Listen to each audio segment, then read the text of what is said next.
नमस्कार. माझं नाव पल्लवी. माझ्या चॅनलमध्ये तुम्हा सर्वांचे मनापासून स्वागत आहे. आज आपण कोकणी पदार्थ सुरनोळी तयार करूया. आज आपण 2 प्रकारची सुरनोळी तयार करूया.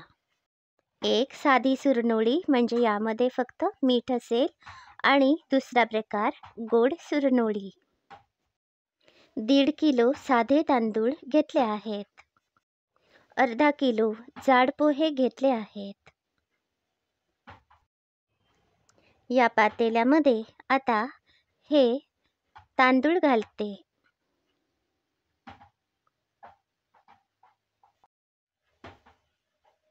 आता यामध्ये 3 मोठे चमचे मेथीचे दाणे घालते. आता हे पाऊण पातेले भरून थंड पाणी घालूया. हे तांदूळ आपण 6 तासांसाठी भिजवून ठेवूया. आता दुसऱ्या पातेल्यामध्ये हे जाड पोहे घालते. हे पोहे खूप घट्ट आहेत. हे भिजण्यासाठी अर्धा ते 1 तास वेळ लागतो. हे पोहे मी 2 ते 3 वेळा स्वच्छ धुवून घेते. आता हे पोहे मी स्वच्छ धुतले आहेत.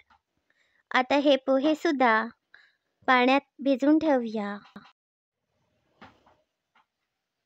आता 6 तास पूर्ण झाले आहेत. आता आपण या पोह्यामधील आणि तांदळामधील पाणी काढूया.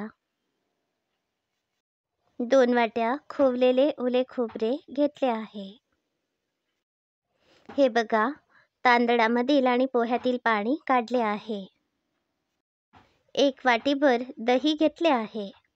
आता हे तांदूळ, पोहे, दही आणि ओले खोबरे हे सगळे साहित्य मिक्सरच्या भांड्यात घालून अगदी बारीक वाटूया.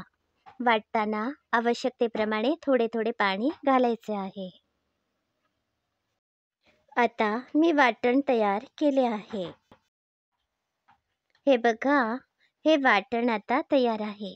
यामध्ये 2 मोठे चमचे मोठे मीठ घातले आहे. 7 ते 8 तासांसाठी हे पीठ आंबण्यासाठी ठेवूया. आता 8 तास झाले आहेत. हे बघा, हे पीठ आता चांगलं आंबलं आहे. हे पीठ या हंड्यामध्ये मी काढलं आहे.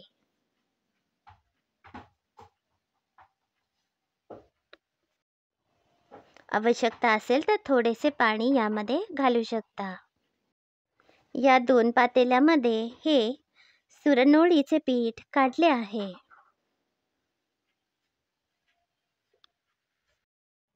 एक मोठी वाटी भरून गूळ घेतला आहे. या एका पातेल्यातील पिठामध्ये हा गूळ घालूया. हा गूळ घालून हे पीठ चांगले ढवळते. यामुळे हा गूळ लवकर विरघळेल. हे बघा, आपल्याकडे आता दोन्ही प्रकारची पीठे तयार आहेत. गॅसवर तवा तापायला ठेवला आहे. तवा आता चांगला तापला आहे. हा अळूचा देठ घेतला आहे. या देठाने मी या तव्याला थोडेसे तेल लावते. आता याप्रमाणे तव्यावर पीठ घालायचे आहे. झाकण ठेवून एक वाफ देऊया. ही सुरनोळी दोन्ही बाजूने चांगली भाजायची आहे. हे बघा, या सुरनोळीला चांगली छिद्रे पडत आहेत. हे पीठ चांगले आंबले आहे.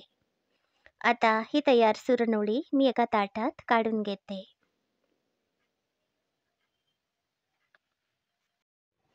आता आपण गोड सुरनोळी तयार करूया.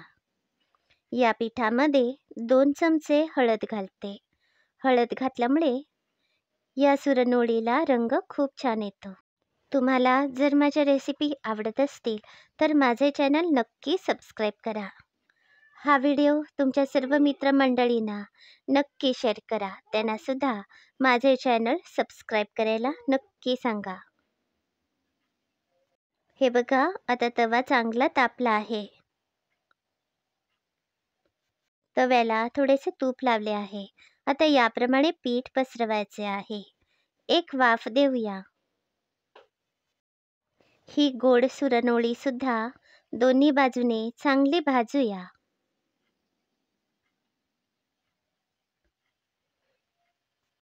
पुन्हा थोडे तूप घालते. याप्रमाणे दोन्ही प्रकारच्या सुरणोळी तयार करायच्या आहेत. तुम्ही हा पदार्थ सकाळच्या नाश्त्यासाठी तयार करू शकता किंवा संध्याकाळी खाण्यासाठी सुद्धा करू शकता.